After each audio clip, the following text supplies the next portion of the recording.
masjid kesayangan kita, Masjid Kuba, dalam rangka untuk menimba ilmu di kajian rutin kita, yaitu di pekan keempat oleh insya Allah akan diisi oleh Ustadz Haji tentang hadis arba'in. Mudah-mudahan apa yang kita terima ilmunya kita bisa terapkan dalam kehidupan dan menjadi amalan bisa memberatkan kesyukurannya Allah SWT. Amin amin ya rabbal alamin.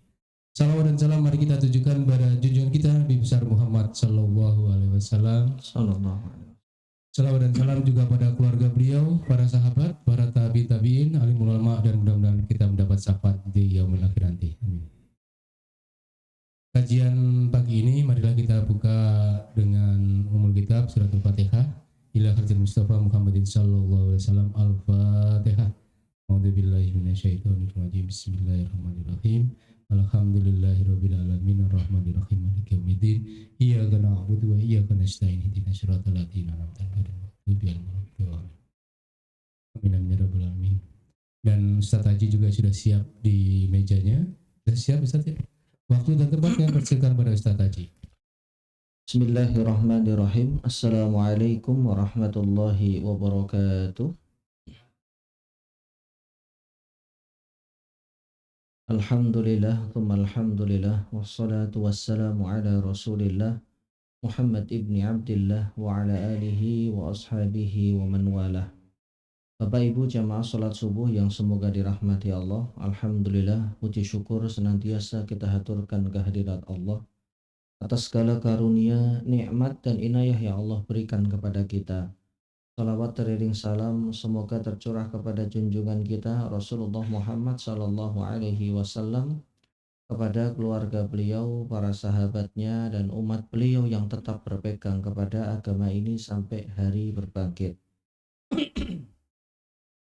Bapak Ibu yang semoga dirahmati Allah, pada kesempatan pagi yang mulia ini kita akan melanjutkan pembahasan kajian kitab Arba'in An-Nawawi dan telah sampai pada hadis yang ke-7. Ini pertemuan kedua atau pertemuan ketiga insya Allah, berkaitan dengan hadis ad-dinu nasihah, agama itu adalah nasihat. Hadis ini dibawakan oleh Imam Muslim di dalam kitab sahihnya. Imam Muslim mendapatkan hadis ini dari Sufyan mendapatkan hadis ini dari Suhail mendapatkan hadis ini dari Abu Saleh mendapatkannya dari Atha bin Yazid mendapatkan hadis ini dari seorang sahabat yang bernama Tamim Ad-Dari radhiyallahu anhu. Ya, beliau adalah salah seorang sahabat Ansor, bahwa Nabi Shallallahu alaihi wasallam bersabda. Hadis ini tidak secara langsung didengar Tamim Ad-Dari dari Nabi, tapi bisa jadi dari sahabat yang lain. Karena redaksi yang beliau bawa adalah annan nabiyya, bahwasanya Nabi Shallallahu alaihi wasallam bersabda. Beliau tidak berani mengatakan sami'tu, aku telah mendengar. Karena bisa jadi Tamim Ad-Dari ini tidak mendengar secara langsung, dan itu boleh jamaah. Karena tobakohnya tingkatannya sahabat, ya itu sama-sama udul, dihukumi udul. Jadi sahabat jika meriwayatkan dari sahabat yang lain satu hadis Nabi, itu tidak mengurangi kualitas hadis ini. Tapi nanti berbeda ketika sudah sampai di tobakoh, atau tobakoh itu adalah semacam rumpun atau tingkatannya tabi'in. Maka seorang tabi'in tidak boleh langsung meriwayatkan dari tabi'in jika sahabat yang mendapatkan hadis itu dari Nabi masih hidup, karena ini akan memperpanjang sanadnya. Artinya jika terjadi itu akan mempengaruhi kualitas hadis, Jadi sanadnya makin panjang. Sahabat yang meriwayatkan masih hidup, kenapa kemudian mengambil dari tabi'in? Maka dia harus mencari sahabat itu, kemudian bertemu dan langsung mendengar dari Nabi Shallallahu alaihi wasallam. Beliau Shallallahu alaihi wasallam memberikan petuah, memberikan nasihat singkat, padat, jelas. Karena hadis ini pendek sebetulnya, substansinya atau matannya. Ad-dinu nasihah, agama itu berisi nasihat. Kulna, nasihat dari siapa kepada siapa? Nasihat itu berasal dari Allah, kemudian dari kitabullah, dari Al-Quran, dari Rasulnya, dan dari orang-orang beriman untuk disampaikan kepada orang-orang yang beriman. Maksudnya nasihat kepada Allah itu adalah mendekatkan diri, taqarrub kepadanya, kitabullah, ya, dan juga memahami Al-Qur'an, kemudian Nabi Shallallahu alaihi wasallam sebagai utusan yang semua perkataan beliau, perbuatan beliau itu menjadi dasar hukum. Beliau menjelaskan isi Al-Qur'an dengan keseharian beliau Shallallahu alaihi wasallam untuk diikuti umatnya. Di sini diriwayatkan oleh Imam Muslim. Ya, tentunya tanpa perlu mengoreksi lebih dalam karena perawinya adalah Imam Muslim, dan umat sepakat bahwa semua hadis yang diriwayatkan oleh Imam Bukhari dan Muslim sekaligus majtama'a alaihi, yaitu satu hadis yang diriwayatkan dan mereka sepakat Imam Bukhari dan Imam Muslim, maka ini sudah pasti kesahihannya. Atau man farada bihi al-Bukhari, satu hadis yang cuman Imam Bukhari saja yang meriwayatkan tapi Imam Muslim tidak, ini juga diterima. Satu lagi man farada bihi Muslim, hadis yang hanya diriwayatkan oleh Imam Muslim saja tapi Imam Bukhari tidak. Hadis ini tidak perlu ditelisik lagi sanadnya karena beliau meletakkan syarat-syarat yang cukup ketat. Ya, definisi beliau mengenai hadis sahih dan terkait dengan para perawinya itu sangat ketat sekali. Semakin seleksi itu ketat, semakin hasilnya juga lebih baik. Ada sekolahan SMA atau SMP yang mensyaratkan siswa yang masuk atau mendaftar itu screening pertama minimal rata-rata 8,5. Khusus untuk matematika nilainya harus 8,5. Maka siswa yang rata-ratanya 7 sudah pasti kepental. 8 aja bisa kepental jemaah. 8,4 tidak masuk screening awal. Ketika diseleksi syaratnya ya oleh bagian pendaftaran, oh ini nggak masuk ini Bu, 8,4 rata-rata. Minimal rata-rata 8,5. Maka yang masuk ke dalam sekolah itu pasti murid-murid yang berprestasi. Murid-murid yang nilainya luar biasa, mendekati nilai 9. Dan biasanya sekolah yang seperti ini akan menghasilkan alumni-alumni yang bagus karena memang dari awal bibit yang dicari itu adalah bibit-bibit yang nilai rata-ratanya 8,5. Sama halnya dengan kurang lebih dengan cara Imam Bukhari dan Imam Muslim menyaring satu hadis. Ketika beliau ketat sekali dalam memasukkan kriteria perawi dan hanya perawi-perawi kredibel saja yang masuk di dalam susunan sanad beliau, maka tentunya kualitas hadisnya juga berbeda dengan perawi-perawi yang lainnya. Jamaah yang semoga dirahmati Allah, pada pembahasan sebelumnya kita sudah mengurai nasihat dari Allah Subhanahu wa taala, maksudnya adalah nasihat untuk mendekatkan diri kepada Allah. Yang kedua adalah likitabihi, yaitu nasihat untuk kitabullah. Ya. Secara terperinci nasihat untuk kitabullah itu ada beberapa tahapan, ada beberapa hal. Yang pertama membaca dan menghafal. Membaca dan tingkatan berikutnya menghafal. Ya, tidak mesti ayat-ayat itu yang panjang dari depan, tidak, karena ini dikembalikan sesuai dengan kemampuan kita. Yang bisa kita hafal misalkan juz 30 ya kita lakukan. Karena manfaatnya sangat besar sekali. Al-Quran ini kan membuat hati kita tenang. Al-Quran membuat jiwa kita hudu itu ya tidak gerusah-gerusuh, membuat segala macam kesulitan hidup itu menjadi lebih tenang dan lebih dewasa dalam kita menghadapinya. Kenapa? Karena hatinya isinya Quran. Siapapun yang dekat dengan Al-Quran, maka Allah akan jadikan ketenangan dalam hidupnya dan keberkahan pada keluarganya. Nabi SAW bersabda, ini bonusnya, bonus akhiratnya, Iqra'ul Quran fa innahu ya'ti yaumal qiyamati syafi'an li ashabihi. Bacalah Al-Quran karena sesungguhnya Al-Quran itu akan datang untuk memberikan syafaat kepada para pembacanya. Alih-alih membaca ya buku-buku yang kurang ada manfaatnya, maka membaca Al-Quran adalah salah satu solusi.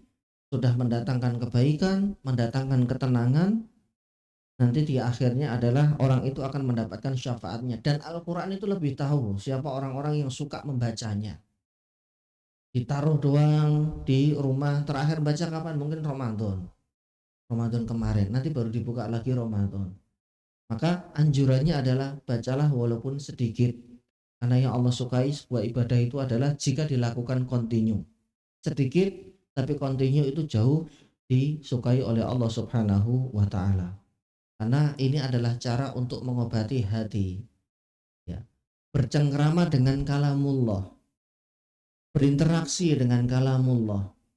Karena innallaha yarfa'u bihadzal kitabi aqwaman wa yadh'u bihi akharin. Dalam hadis riwayat Imam Muslim dari Nafi' seorang Nafi' mendapatkan hadis ini dari sahabat Ibnu Umar atau sahabat Umar bin Khattab radhiyallahu anhu. Nabi bersabda, sesungguhnya dengan Al-Quran Allah akan meninggikan kedudukan orang-orang beriman, dan karena Al-Quran pula Allah akan menghinakan suatu kaum. Jadi gara-gara Al-Quran seseorang diangkat kedudukannya, gara-gara Al-Quran seseorang dihinakan oleh Allah. Kapan diangkat? Ketika aktivitas membaca Al-Quran itu menjadi aktivitas sehari-hari. Kapan dia dihinakan? Ketika dia sama sekali tidak pernah bersinggungan dengan Al-Quran. Hanya diletakkan saja di rumah, dibaca tidak, dihafal tidak, kemudian isinya, terjemahannya dipelajari juga tidak. Ini miris sekali jamaah. Kalau ada anak manusia yang jauh dari kitab sucinya, ini pertanda warning.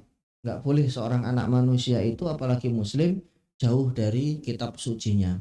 Di dalam riwayat lain Nabi bersabda, yuqalu li sahibil Qur'an, orang yang senantiasa membaca Al-Qur'an atau menghafal Al-Qur'an, nanti akan dikatakan kepada mereka, iqra' wartaqi, bacalah dan naiklah kepada suatu tingkatan, warattil, dan bacalah dengan tartil, kama kunta turattil fid dunya, sebagaimana dulu engkau di dunia membacanya. Fa inna manzilataka inda akhiri ayatin taqra'uha, karena kedudukan kalian itu nanti sesuai dengan ayat terakhir yang dibaca.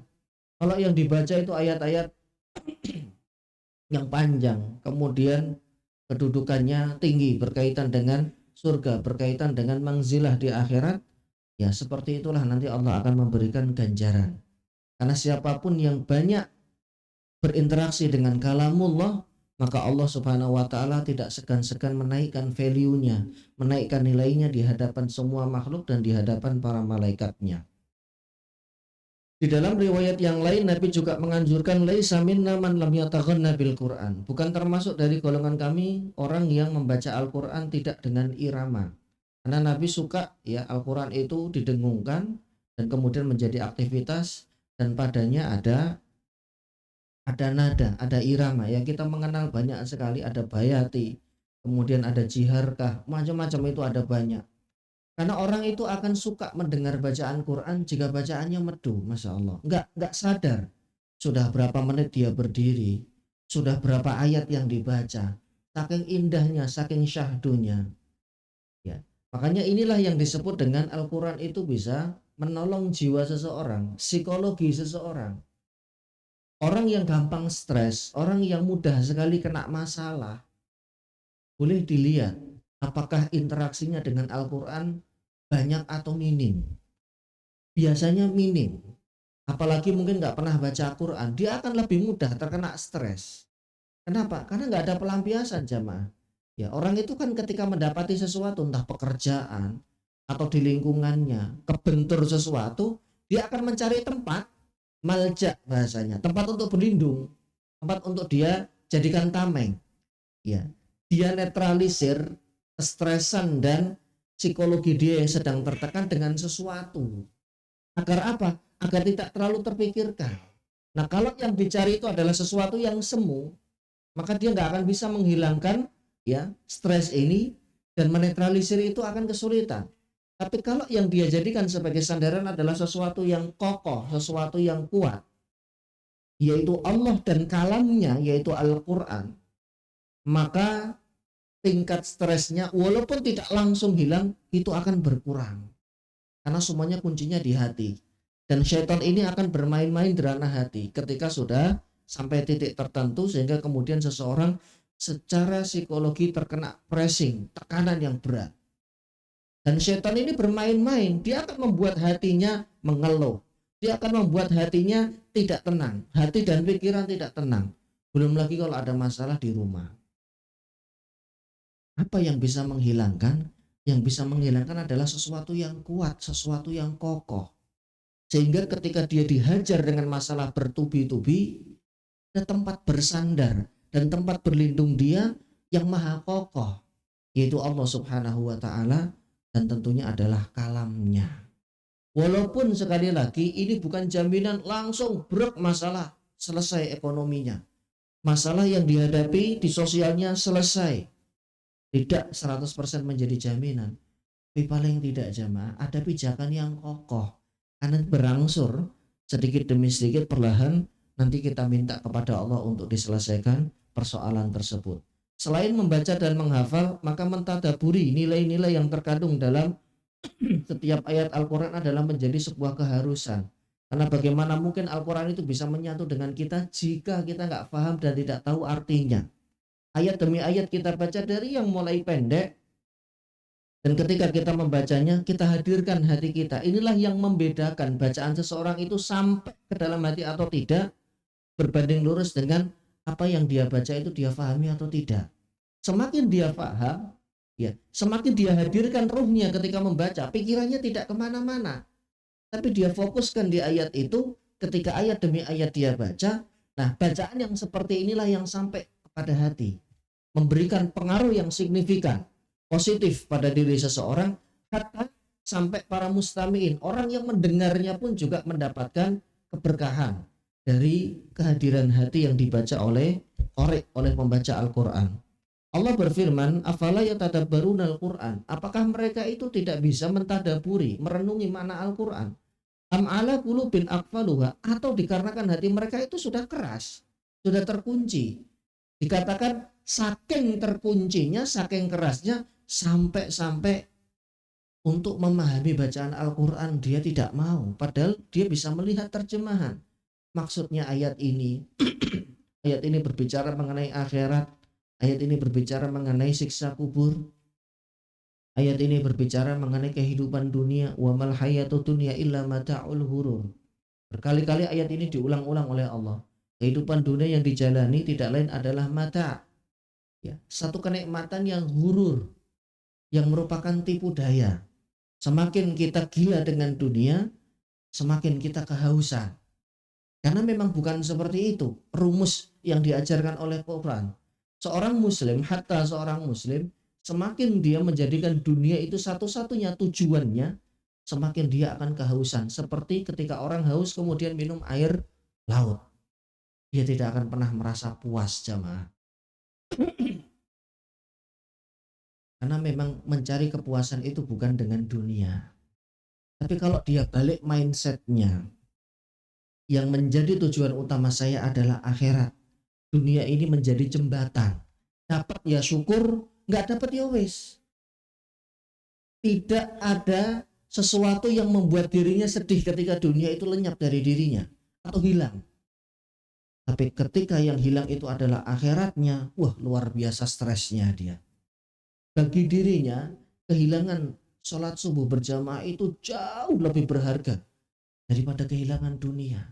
Kalau sudah sampai titik ini jamaah, maka ketika sesuatu yang hilang dari kita, ya, yang bukan merupakan rezeki kita, dari perkara dunia yang sedang kita cari, entah itu posisi, entah itu jabatan, entah itu sedang ada promosi jabatan misalkan, kita nggak terlalu gelo itu bahasa Inggris, Pak. Nggak terlalu gelo, nggak terlalu kecewa. Kenapa? Ya sudah, bukan rezeki saya. Karena Allah tidak menjanjikan setiap doa kita, cita-cita kemauan dunia kita, Allah tidak menjanjikan setiap itu kemudian dikabul. Ya kadang dikabul, kadang tidak. Tapi kalau untuk urusan akhirat, tidak ada permohonan yang tidak Allah kabulkan untuk akhirat.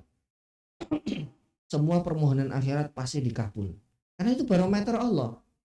Agar apa? Agar hambanya itu lebih condong dan lebih cinta dengan kehidupan akhiratnya. Karena jauh lebih berkualitas, jauh lebih panjang durasinya. Ya kalau dikasih sama Allah, alhamdulillah. Enggak dikasih, ya sudah. Tapi kalau permohonan akhirat jamaah, hampir tidak ada yang ditolak. Apa yang kita minta? Ada penyakit hati yang ada pada diri kita misalkan. Ya Allah, saya kok gampang hasad, gampang iri ngelihat orang mendapatkan sebuah pencapaian, mendapatkan rezeki yang baru. Kalau tetangga saya ganti mobil tiap tahun kok panas kepala saya, hati saya. Ini kalau dimintakan sungguh-sungguh sama Allah bisa hilang jamaah. Kenapa? Ini berkaitan dengan akhirat.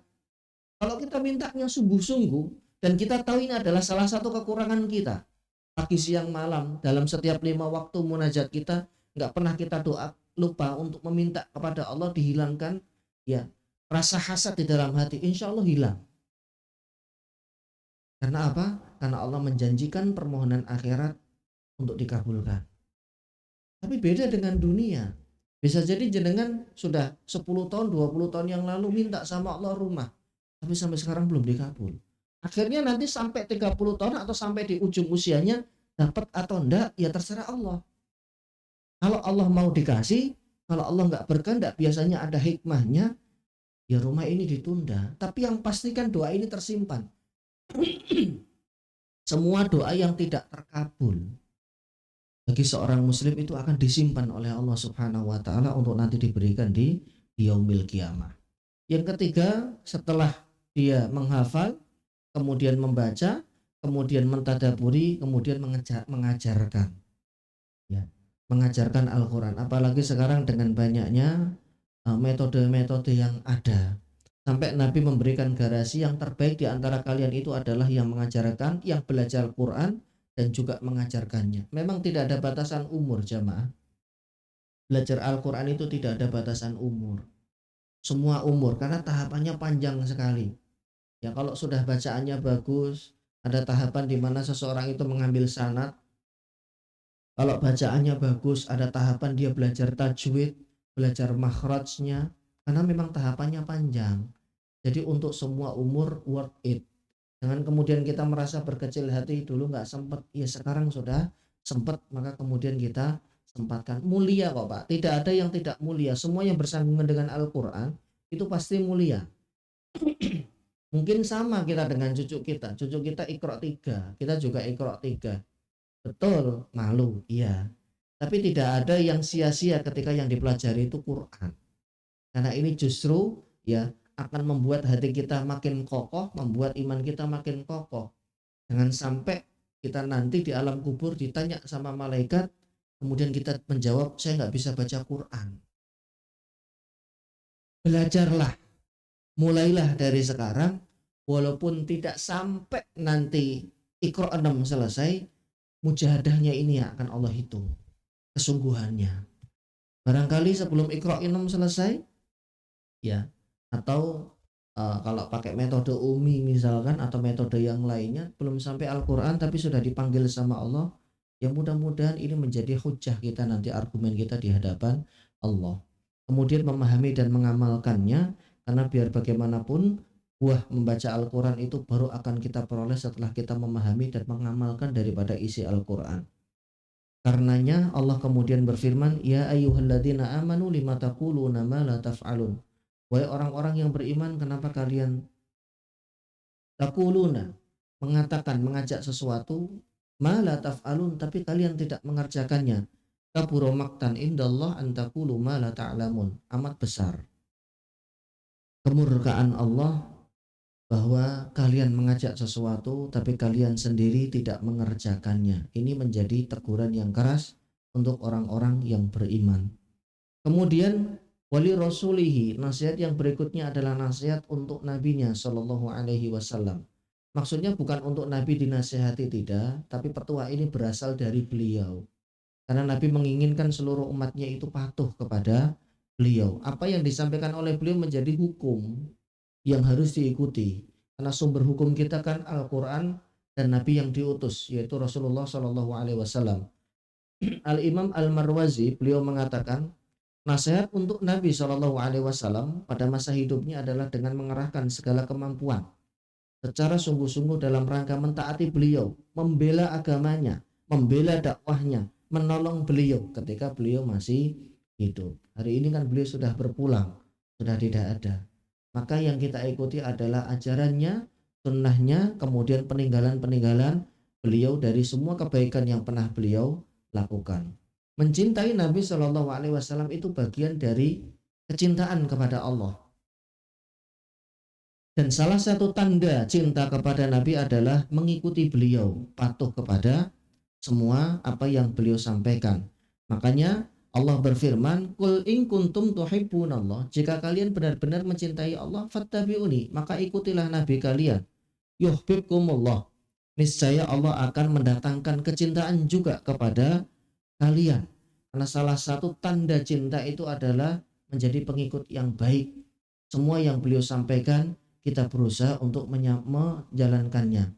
Salah satu sunnah yang diajarkan oleh Nabi Shallallahu Alaihi Wasallam adalah hadis yang diriwayatkan oleh Imam Muslim dari Ummu Habibah radhiyallahu anha. Beliau bersabda, "Man shalla fil yaumi thintai asyrata raka'atan banallahu bihinna baitan fil jannah." Ini bentuk motivasi. Dan Nabi sendiri hampir-hampir nggak pernah meninggalkan kecuali ketika beliau safar. Barang siapa yang ingin, muslim manapun yang ingin dibangunkan oleh Allah satu properti di surga, maka jangan pernah dia meninggalkan sholat 12 rakaat sehari semalam selain sholat wajib. Ini namanya sholat sunnah karena tidak tergolong sholat wajib. Nah, riwayat Ummu Habibah yang dikeluarkan oleh Imam Muslim hanya sampai di sini saja. Nabi tidak memberikan rincian. Maka kita butuh hadis lain, karena hadis itu satu sama lain saling menafsirkan, saling menjelaskan. Ini masih global. 12 itu di dalam riwayat ini Nabi tidak menjelaskan. Maka kita temukan penjelasan ini di dalam riwayat At-Tirmidzi namanya. Imam At-Tirmidzi meriwayatkan hadis Nabi bersabda, 12 itu adalah arba'an qabla dhuhri wa raka'atani ba'daha. Qabliyah duhur sebanyak 4 rakaat dan ba'diyahnya 2 rakaat. Duhur secara khusus punya 3 paket, Pak. Ini paket pertama. Paketnya hadis riwayat Imam At-Tirmidzi. Paket yang kedua, 2. Qabliyahnya 2, ba'diyahnya 2. Dari mana ini dasarnya? Dari Abu Daud. Perawi sahabatnya adalah Abdullah bin Umar. Beliau mengatakan, hafidtu min Rasulillah. Aku hafal sekali sholat sunnah yang sering dilakukan oleh Nabi. Nah, di rangkaian ini beliau mengatakan beliau itu sholat 2 rakaat sebelum duhur, 2 rakaat setelahnya. Ada 2 paket, sudahan. Satu paket lagi adalah qobliyahnya 4, ba'diyahnya 4. Jadi kalau ditotal sama subuhnya sama duhurnya 12. Jangan kaget kalau ada orang yang subuh banyak banget, dia qobliyahnya 4, ba'diyahnya 4. Karena memang ada riwayatnya. Hadisnya itu At-Tirmidzi dan Abu Daud kalau tidak salah, bunyinya man shalla gimana? Allah merahmati seseorang yang mengerjakan sholat 4 rakaat sebelum duhur dan 4 rakaat setelahnya. Rahimallahu rajulan. Allah merahmati seseorang yang mengerjakan qobliyah 4 duhur, 4 rakaat sebelum duhur dan 4 rakaat setelahnya. Jadi ada 3 paket untuk yang duhur ini. Tapi yang muakkad itu adalah 4-2, mengikuti hadis Ummu Habibah. Jadi 2-2, 4-2 dan 4-4. Ini bukan formasi timnas, Pak ya. Nah, ini mana yang jenengan pilih, monggo silahkan. Kita bisa memilih dari 3 paket ini mana saja yang menurut kita memungkinkan, karena antara adzan dan iqomahnya juga tidak terlalu lama, disesuaikan masing-masing. Ya, kita kembali ke hadis At-Tirmidzi.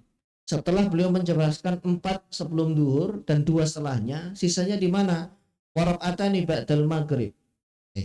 4 dan 2, 6, 7, 8. Ya. Warak'atani ba'dal maghrib, 2 rakaat ba'diyah maghrib. Sudah 8. 12, berarti kurang 4. Kemana sisanya? Warak'atani ba'dal isya, 2 rakaat setelah selesai sholat isya.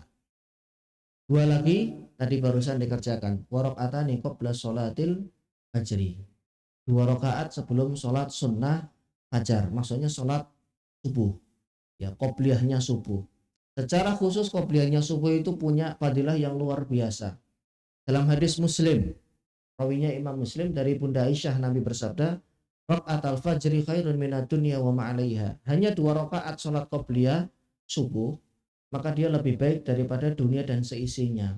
Jadi qobliyahnya cuma 2, Pak. Jangan ditambahin jadi 4, nanti nggak dapat fadilah ini. Tapi kalau sisanya jenengan tahiyatul masjid misalkan, yang datang lebih awal, kemudian sholat wudhu mutlak, nah itu boleh. Tapi qobliyah subuhnya itu cuma 2. Nah, kalau mau lebih banyak nanti di sholat duhur. Duhur itu variasinya banyak. Asar juga ada riwayat yang Nabi pernah melakukan sholat qobliyah itu 4 rakaat. Qobliyahnya asar. Tapi yang sering dilakukan oleh beliau 2 rakaat. Ustadz, mana qobliyah maghrib, mana qobliyah isya? Yang 12 ini yang menamakan bukan Nabi. Yang menamakan adalah ulama fikih. Mereka berkesimpulan Nabi sampai memberikan iming-iming yang begitu besar dengan properti, menunjukkan bahwa sholat ini adalah sholat yang sangat ditekankan, muakkad. Berhubung dia berbarengan waktunya dengan sholat wajib yang 5, makanya dinamakan sholat sunnah rawatib muakkad. Rawatib itu adalah penamaan dari sholat wajib yang 5 waktu. Ditekankan. Kenapa ditekankan? Sampai fadilahnya seperti itu. Nah, adapun yang qobliyah maghrib, qobliyah isya, itu sholat sunnah rawatib tapi ghairu muakkad. Nah, kalau sholat duha itu masuknya bukan sholat sunnah rawatib, tapi hanya sholat sunnah muakkad saja. Karena dia tidak mengikuti waktunya dengan sholat 5 waktu. Jadi karena mengikuti waktunya dengan sholat 5 waktu, maka dinamakan muakkad, rawatib. Nah, ini adalah pesan beliau agar umatnya tidak meninggalkan sholat-sholat sunnah yang seperti ini. Dan sebisa mungkin kita jalankan. Semua yang dijalankan, yang diperintahkan oleh beliau, kita terdepan. Kalau nggak bisa Ustadz, duhurnya 4-2, ya sudah 2-2 juga boleh.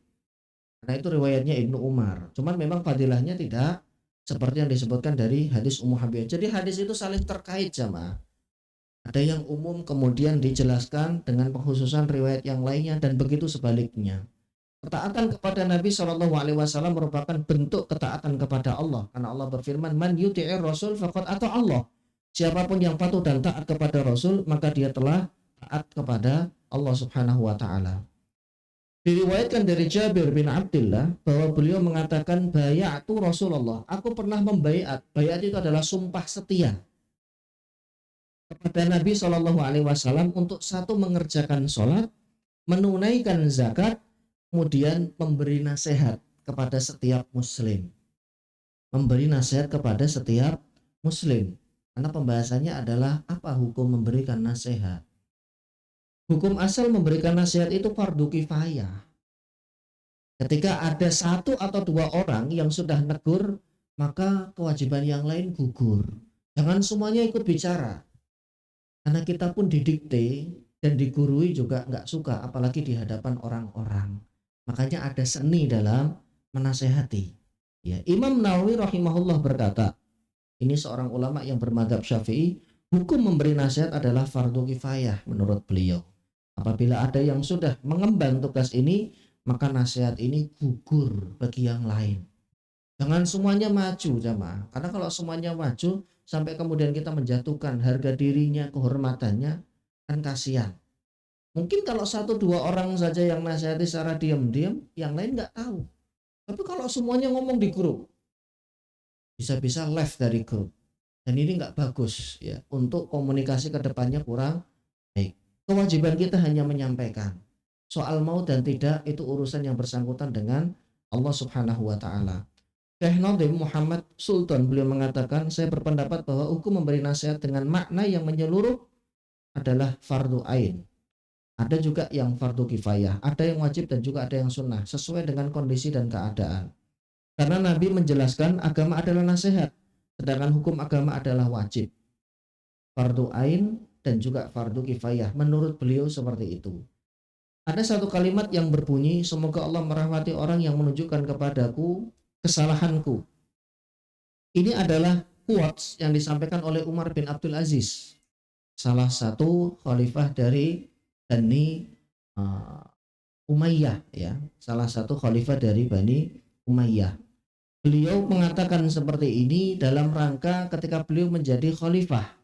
Sebuah ungkapan yang diucap namun sulit untuk dipraktekkan karena dibutuhkan jiwa besar dari orang yang mendapatkan teguran dan nasihat tersebut. Karena tidak semua orang itu mau untuk digurui, untuk dinasehati. Tapi cara itu berpengaruh jamaah. Kalau caranya baik-baik, diam-diam, semua nasihat itu tidak ada yang tidak diterima. Karena nasihat itu kan untuk perbaikan. Cuman kadang caranya, ya, yang kita harus bisa menahan diri. Makanya agama ini mengajarkan adab. Bahkan untuk memberikan nasihat pun juga ada adabnya. Salah satunya adalah bahwa menasehati seseorang tanpa diketahui orang lain. Sangat tidak bijak jika nasihat itu disampaikan di grup. Dijapri saja, Pak. Afwan, mohon maaf Pak, nggak seperti itu. Lebih baik begini. Kecuali rapat ya Pak ya. Kalau rapat kan semua bisa menyampaikan gagasannya. Nanti gagasan itu diadu dengan gagasan atau program yang lainnya. Itu berbeda. Tapi ketika ada kesalahan, ada satu kekeliruan, di Japri itu lebih baik. Karena ketika kita sampaikan di grup atau di forum, padahal itu adalah hal yang sepele, kita bukannya memperbaiki malah menjatuhkan. Lalu Pak, karena kita sendiri juga tidak suka kalau ditegur di tengah ramean. Karena siapapun yang menutupi aib itu kan kesalahan. Yes, dia ngaku, yes, this is my fault. Ini kesalahan saya. Ini adalah dosa saya. Tapi enggak juga kemudian diumbar. Wong yang tahu cuma 1-2 orang saja, kan begitu. Kalau sudah cukup ada orang yang menyampaikan dan beliau ya sudah saya kembalikan karena itu bukan hak saya, selesai. Enggak usah dibahas di forum-forum yang lainnya. Karena siapapun yang menutupi aib seorang muslim, satarahullahu yaumal qiyamah, nanti di hari kiamat Allah akan menutup aibnya. Siapa sih kita yang tidak punya aib? Semua kita pasti punya aib, punya celah. Kita yang hadir di sini hatta termasuk saya. Ada tabir yang menutupi aib saya sehingga bapak-bapak tidak tahu.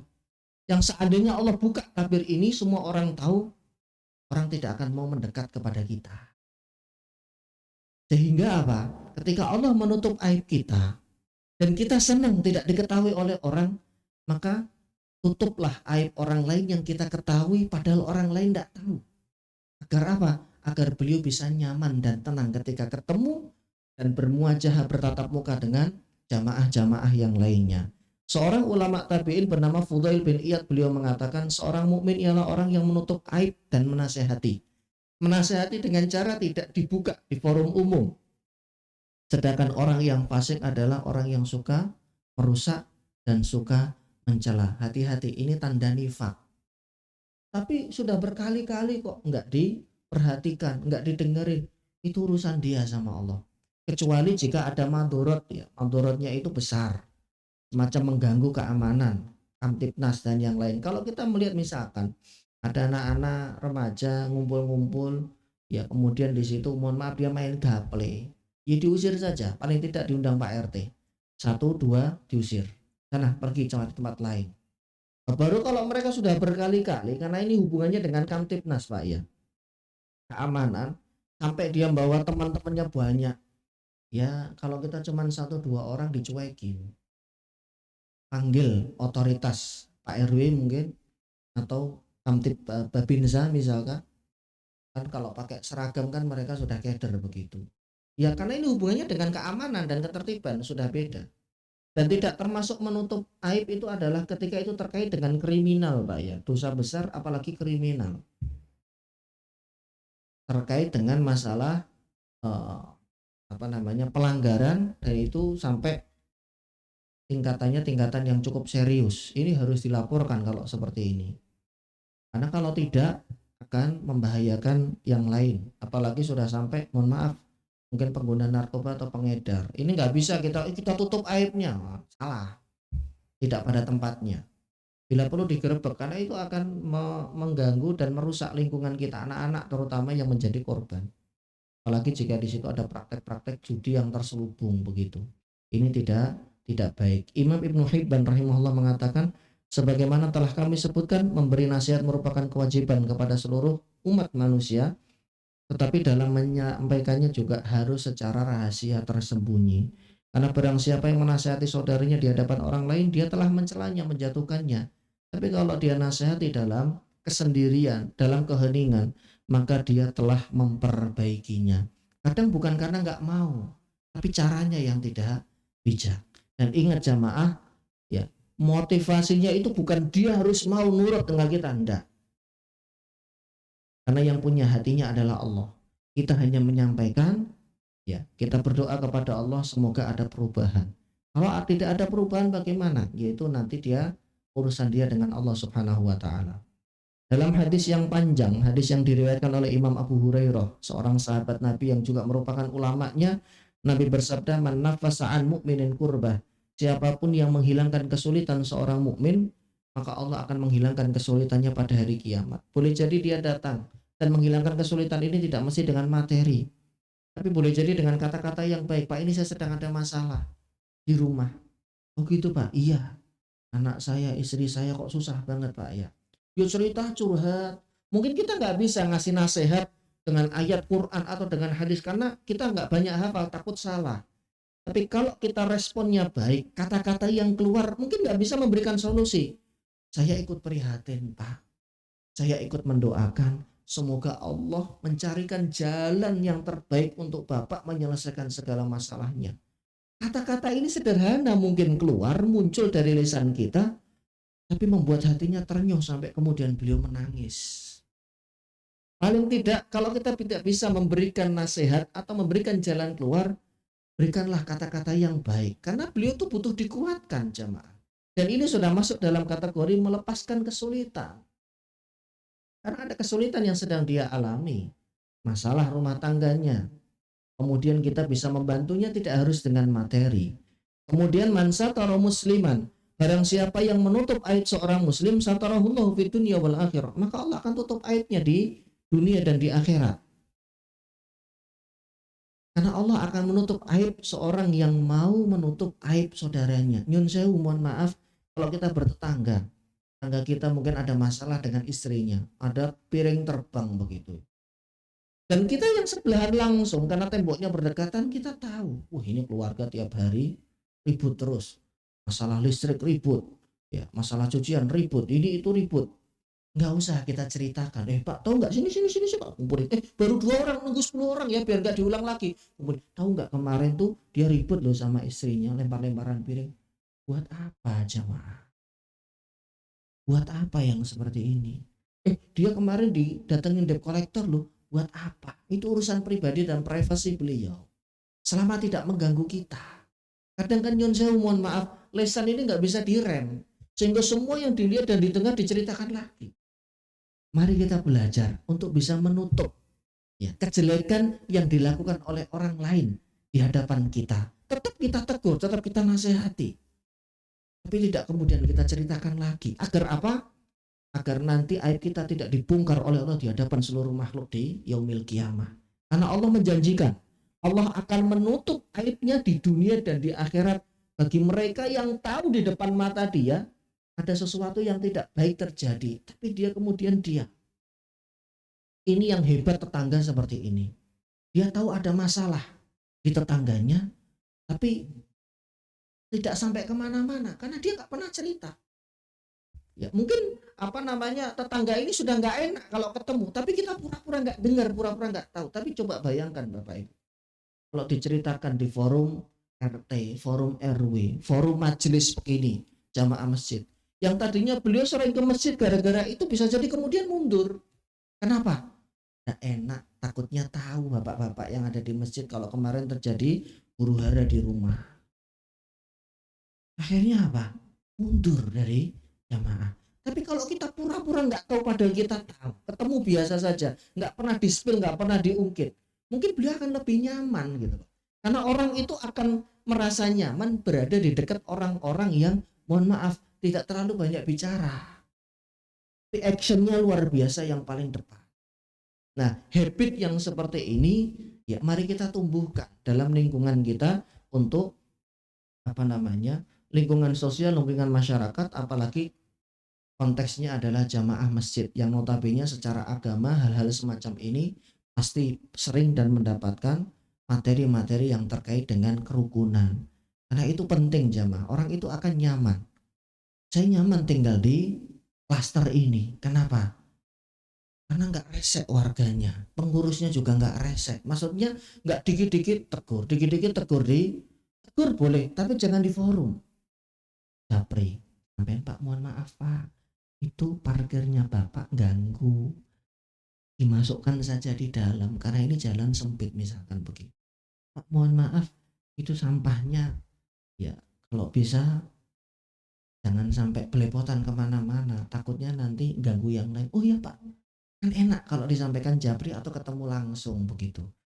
Tapi ngomongnya Ustadz, kita sudah ngomong 10 kali bandel. Biarkan Pak RT yang turun tangan atau Pak RW.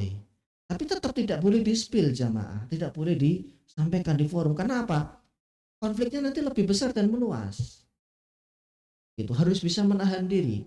Kesel banget betul. Makanya tetangga yang baik itu bukan tetangga, ya, bukan tetangga yang selalu memberi loh, Pak. Dikatakan oleh Nabi, tetangga yang baik itu adalah ketika dia bisa bersabar dari kedoliman tetangganya. Mungkin kita merasa dirugikan dengan sampah, dengan parkir. Mohon maaf, piara anjing yang nggak diikat kemana-mana, nya di mana-mana begitu. Kita bisa bersabar, ditegur tetap, upaya itu tetap, ya. Tapi kemudian kita bisa bersabar. Ini luar biasa. Dikatakan dia orang atau tetangga yang soleh adalah ketika dia mampu bersabar dari gangguan tetangganya yang lain. Ya. Kemudian Imam Abu Hatim rahimahullah mengatakan nasihat apabila dilakukan seperti apa yang telah disebutkan, ya, tersembunyi, maka akan melanggengkan kasih sayang dan menjadi penyebab terwujudnya ukhuwah kerukunan. Nah, mohon kita yang memang sedang ditegur, ya kita terima, wong itu baik untuk perbaikan kita.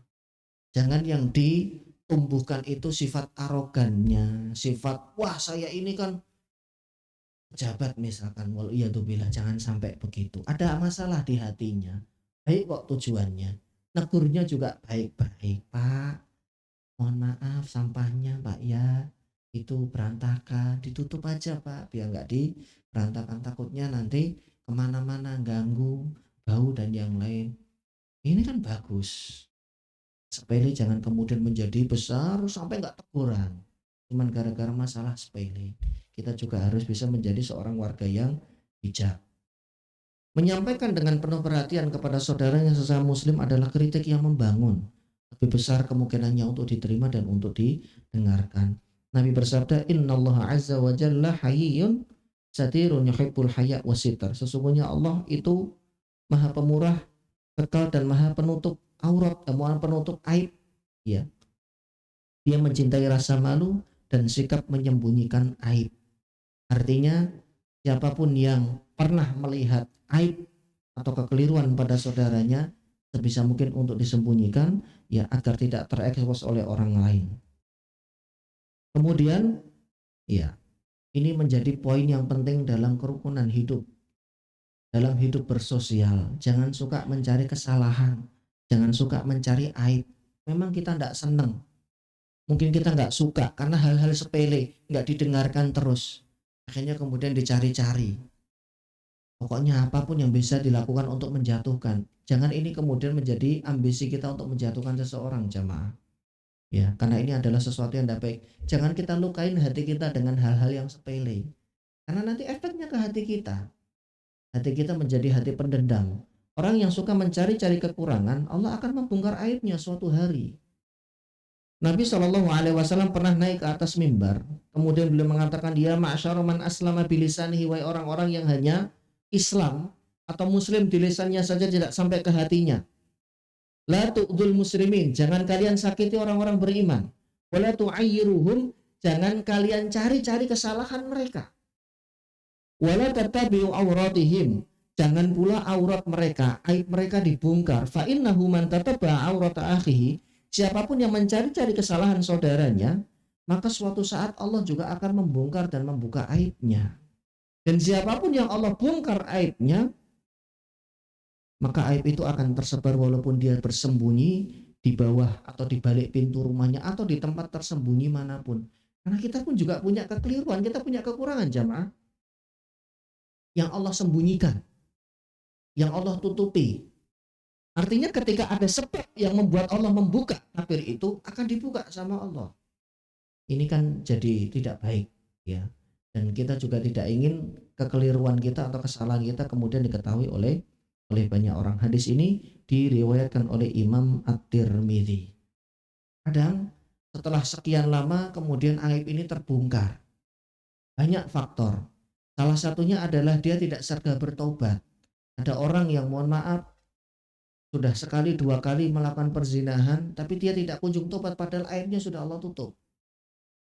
Sampai ketika sudah melewati batasan tertentu dibuka oleh Allah, dan pas dibukanya dia sedang mohon maaf melakukan itu dengan teman kencannya, kemudian dibunuh, meninggal dunia. Artinya begini, kalau aib itu sampai keluar, dosa itu sampai diketahui banyak orang pada sebelumnya Allah tutupi, berarti itu bukan sekali dia lakukan, tapi sudah kesekian kalinya. Ingat, tidak ketahuan bukan berarti aman. Lalu kemudian mindset kita lanjut korupsi atau mengambil hak atau mungkin hal-hal lain yang dilarang oleh negara dan agama. Ketidaktahuan atau belum diketahui oleh aparat bukan berarti aman kemudian kita bisa go terus, enggak. Itu Allah yang nutup. Ada satu titik, ada satu kondisi di mana nanti ini akan dibuka oleh Allah tabirnya, dan ketika sudah ketahuan, yakinlah itu pasti bukan yang pertama kali. Bohong kalau dia berkata pertama kali. Karena kalau sekali dua kali biasanya masih Allah tutup, walaupun ada case di mana baru sekali kemudian ketahuan. Dan ini sebetulnya kalau kita melihatnya dari sisi agama jamaah, itu bentuk cinta Allah kepada hambanya. Dan ketika sudah kita mengetahui ada orang yang melakukan dosa atau kesalahan seperti itu, jangan kemudian kita mengejek. Si itu judi mulu, minum terus, itu sampai akhir hayatnya kayak gitu. Tuh gimana sih orang tuanya, kan kadang begitu. Nggak bisa didik anak apa. Ini sudah bukan nasihati tapi mengejek. Karena kita khawatir ya suatu saat Allah akan menguji kita dengan dosa yang sama dan kita tidak mampu. Karena ada hadisnya dari Nabi Shallallahu Alaihi Wasallam, man ayyara musliman, barang siapa yang mengejek seorang muslim, hadis Abu Daud ya, mengejek seorang muslim, keterpurukannya terhadap dosa, lam yamut, orang ini yang suka ngejek ini tidak akan meninggal dunia sampai Allah menguji dia dengan dosa yang sama.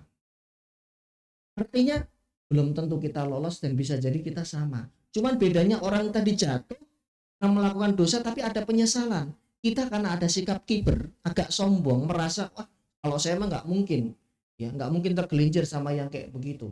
Kan ada sikap kiber, kemudian Allah uji dengan dosa yang sama, dan pada akhirnya apa? Kita tergelincir. Dia dulu kita hina melakukan dosa A, kita akhirnya juga melakukan dosa juga. Tapi bedanya dia mungkin ada rasa bersalah, kita dengan sombongnya menganggap bahwa diri kita tidak mungkin terkena itu. Ini yang paling kita takutkan jamaah. Ketika kita melihat ada orang lain tidak sesuai dengan ekspektasi kita, kemudian ini menjadi bahan cemoohan, menjadi bahan celah. Ibnu Qayyim mengatakan setiap maksiat yang dijelek-jelekkan pada saudaramu, maka itu akan kembali kepadamu. Maksudnya engkau bisa dipastikan melakukan dosa yang sama. Karena ujian dari Allah. Jadi ketika dia mengklaim orang lain itu jauh lebih buruk dari dirinya, ndak iyo, apa iya? Maka Allah akan menguji kita dengan dosa yang sama. Kalau kita lolos, kalau ndak, maka bisa jadi posisi kita lebih buruk dari orang tadi. Ini disebutkan oleh beliau di dalam Madarijus Shalihin. Ya. Sampai kemudian Allah menutup aib hambanya. Innallaha yudnil mu'min. Allah Subhanahu wa taala akan mendekatkan seorang mukmin dan kemudian menutup aurat atau menutup kesalahan pada dirinya. Allah bertanya, jadi orang-orang mukmin yang selama hidup di dunia dia pernah melakukan dosa dan dia menyesal, nanti didatangkan pada hari kiamat, Allah akan dekatkan dia, kemudian Allah akan tampakkan kamu melakukan dosa ini dan itu. Iya ya Rob, dia ngakuin. Apakah sampai akhir hayatmu masih melakukannya? Dia mengakuin, iya ya Rob. Kenapa? Dia tahu Allah itu maha melihat. Tidak ada yang tersembunyi. Sampai kemudian dosa itu dikumpulkan oleh Allah dan orang muslim ini merasa saya nggak akan selamat dari siksa neraka. Dia cuma tertunduk saja. Maka kemudian Allah Subhanahu wa taala mengatakan kepadanya, aku telah tutup dosamu ini dulu selama di dunia. Tidak ada yang tahu. Sampai istrinya pun juga tidak tahu kalau dia ikut pinjol, kalau dia ikut judi online. Tapi wallahi jangan jadikan hadis ini sebagai hujah argumen kita nggak mau berhenti dari judi online karena merasa ditutupi terus aibnya sama Allah, jamaah. Hati-hati kalau seperti ini. Ini berlaku bagi mereka yang melakukan dosa dan kemudian hatinya nggak tenang. Dia tahu itu kesalahan, tapi karena lemah jiwanya. Tapi sampai bila-bila, sampai kapanpun Allah tutup itu aib. Akhirnya kemudian Allah mengampuni dosanya. Karena dia tidak terang-terangan melakukan dosa itu. Yang tidak Allah suka itu kan sudah berbuat dosa, tapi kemudian terang-terangan. Nabi SAW juga bersabda, la yasurullahu ala abdin fid dunya. Siapapun yang ketika hidup dosanya ditutupi oleh Allah di dunia, maka nanti di hari kiamat Allah juga tidak akan mengumbar dosanya. Maka dari itu anjurannya adalah tutup aib saudaramu, maka Allah akan menutup aibmu. Siapapun yang aibnya ditutupi Allah di dunia, maka di hari kiamat Allah juga akan menutup. Artinya makhluk itu tidak ada yang tahu dan tidak akan ditampakkan di hadapan mereka. Di dalam riwayat yang lain Nabi bersabda, man satara musliman satarahullahu fid dunya wal akhirah. Siapapun yang menutup aib seorang muslim, maka aib dia di dunia dan di akhirat akan Allah tutup pula. Hadis riwayat Imam Muslim. Selain menutup aib sendiri, hendaknya kita juga memiliki sifat agar tidak membuka dan membeberkan aib orang lain. Ini tadi sudah kita urai dan hadisnya diriwayatkan oleh Imam Muslim. Imam Asy-Syafi'i rahimahullah beliau mengatakan, madani binushika fin firadi. Aku akan menerima nasihatmu selama itu dilakukan dan selama itu diucapkan dengan sembunyi-sembunyi. Tutupilah kesalahanku dengan nasihatmu ketika aku seorang diri, kata beliau. Hindarilah nasihatku di tengah khalayak ramai, karena memberikan nasihat di hadapan banyak orang sama saja dengan menjelek-jelekkan atau menjatuhkan marwah, dan aku tidak sudi mendengarnya. Jika engkau menyalahkanku dan tidak mengikuti ucapanku, maka janganlah kaget bila nasihatmu tidak ditaati. Ini adalah ungkapan Imam An-Nawawi, karena terkadang ya ketika disampaikan di tengah keramaian, nasihat itu tidak sampai, malah justru terjadi keributan. Jadi jamaah yang semoga dirahmati Allah, ini adalah nasihat berharga dari hadis ini. Semoga intisari darinya kita bisa menjalankan, dan khusus terkait dengan komunikasi atau masalah kita dengan sesama muslim, alangkah baiknya jika diselesaikan tanpa orang lain mengetahuinya, agar sama-sama kita menutup aib dan kekurangan saudara kita, sehingga kemudian Allah menutup aib kita di yaumil qiyamah. Maka materi ini kemudian menutup materi hadis yang ke-7. Insya Allah di pertemuan berikutnya kita akan membahas hadis yang ke-8, ya, mengurai dari awal hadis yang ke-8 dari kitab Arba'in An-Nawawi. Baik, wallahu a'lam bishawab. Sampai di sini silahkan jika ada yang ingin ditanyakan. Silakan Bapak-bapak, ada yang bertanya? Satu Pak Sumanto, ada lagi? Pak Sumanto silakan. Oh ya, sebelah kiri juga. Assalamualaikum warahmatullahi wabarakatuh. Waalaikumsalam. Masalah menutup aib saudara Ustaz, ya. Saat ini kan sedang pilkada, Ustaz. Nah, kalau di grup-grup WA itu saling membuka aib untuk sesama kandidat. Misalnya untuk mengetas pemimpin tersebut gitu. Nah, itu bagaimana, Ustaz?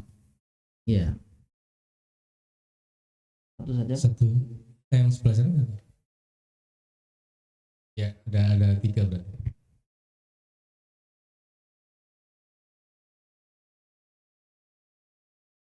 Terima kasih.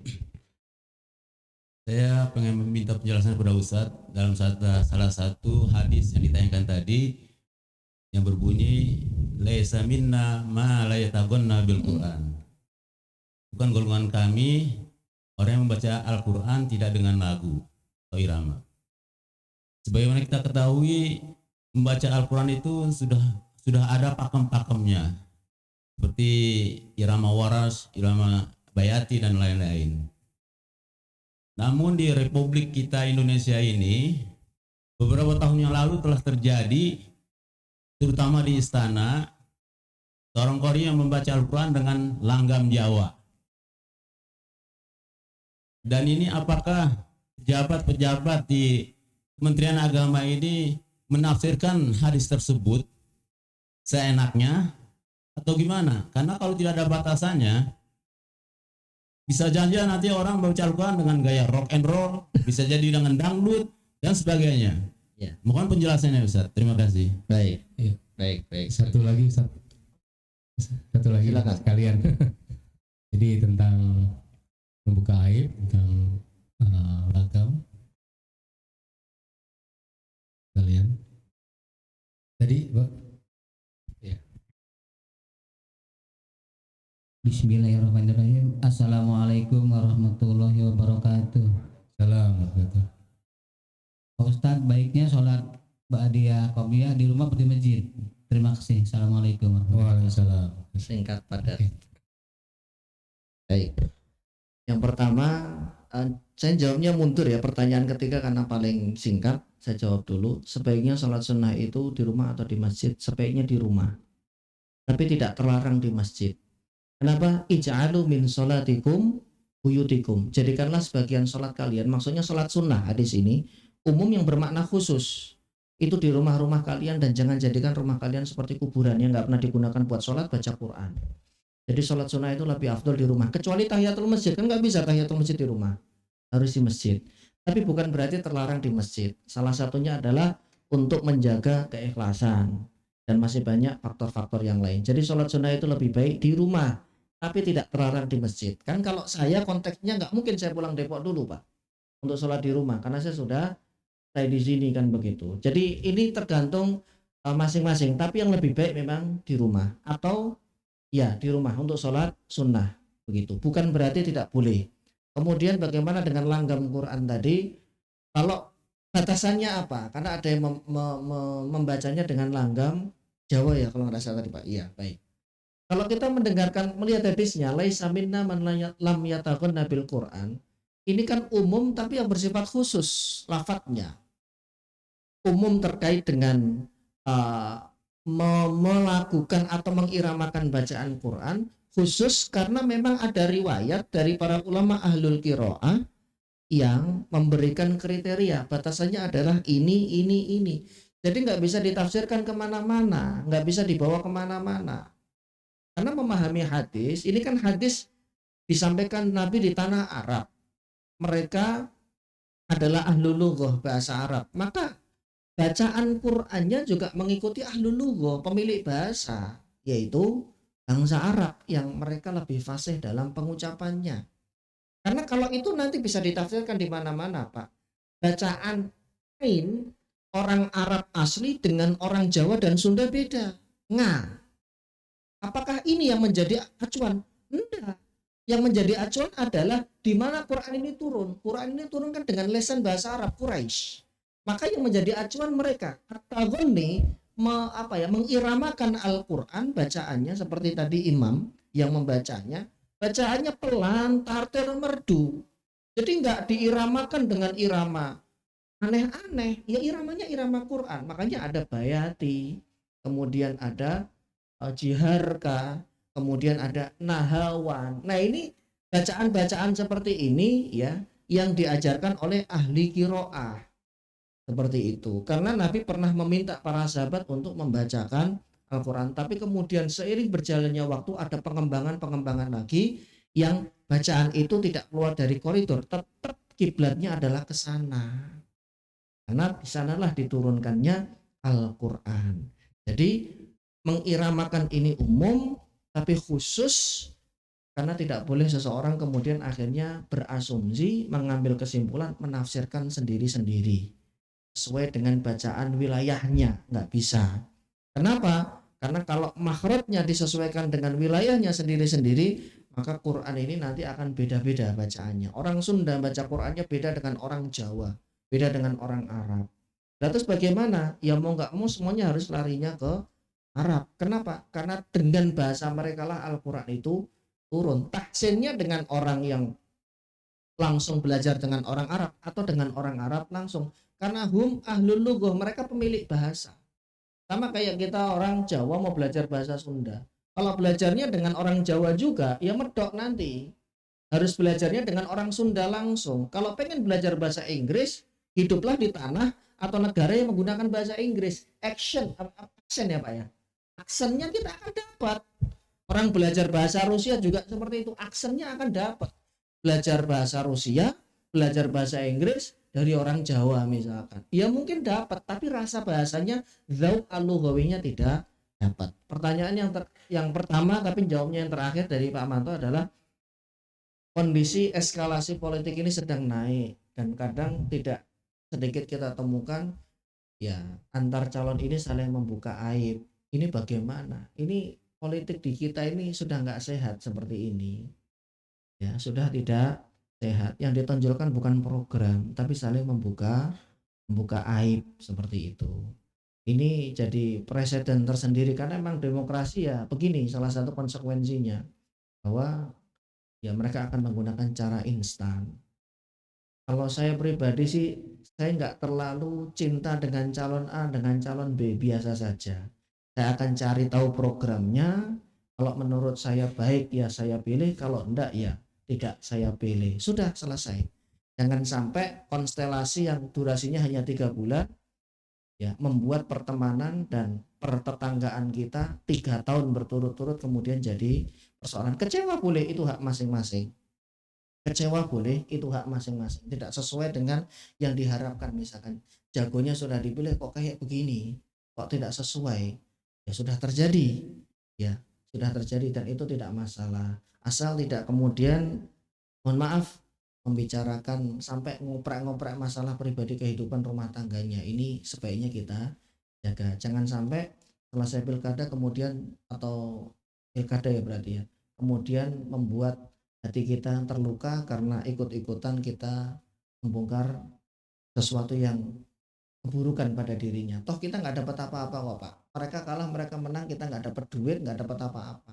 Apa yang kita bela mati-matian ibaratnya begitu. Kita juga nggak dapat apa-apa ya kalau mereka menang, kalau kemudian mereka kalah. Jadi biasa saja, cari apa yang menurut kita menarik dari beliau programnya, pilih, selesai. Ngajak orang lain boleh nggak? Boleh, tapi jangan kemudian dibuka aibnya. Itu saja yang kemudian kita harus lebih berhati-hati. Tapi memang susah, faktanya susah karena itu tersebar di banyak grup begitu. Ya, jadi harus bisa dibedakan grup majelis taklim, kemudian grup umum dan yang lainnya. Mohon maaf sekali kalau ini kemudian tidak sesuai dengan apa yang ada di pikiran bapak-bapak. Tapi kalau saya pribadi lebih memilih saya menghindari hal-hal seperti itu karena saya juga tidak terlalu paham dan tidak terlalu tahu ya berkaitan dengan calon-calon tersebut. Sampai sekarang saya belum menentukan pilihan. KTP saya DKI. Ya, masih mencari tahu padahal tinggal beberapa hari lagi. Wallahu a'lam bishawab. Nanti bagaimana endingnya. Saya tutup dengan doa kafaratul majelis. Subhanaka Allahumma wa bihamdika asyhadu an la ilaha illa anta astaghfiruka wa atubu ilaik. Billahi taufiq wal hidayah. Wassalamualaikum warahmatullahi wabarakatuh. Waalaikumsalam warahmatullahi wabarakatuh. Alhamdulillah, jazakallah Ustaz. Saya selaku pembawa acara mohon maaf apabila ada kekurangan. Yang benar datangnya dari Allah, yang salah datang dari saya pribadi. Akhir kalam, assalamualaikum warahmatullahi wabarakatuh.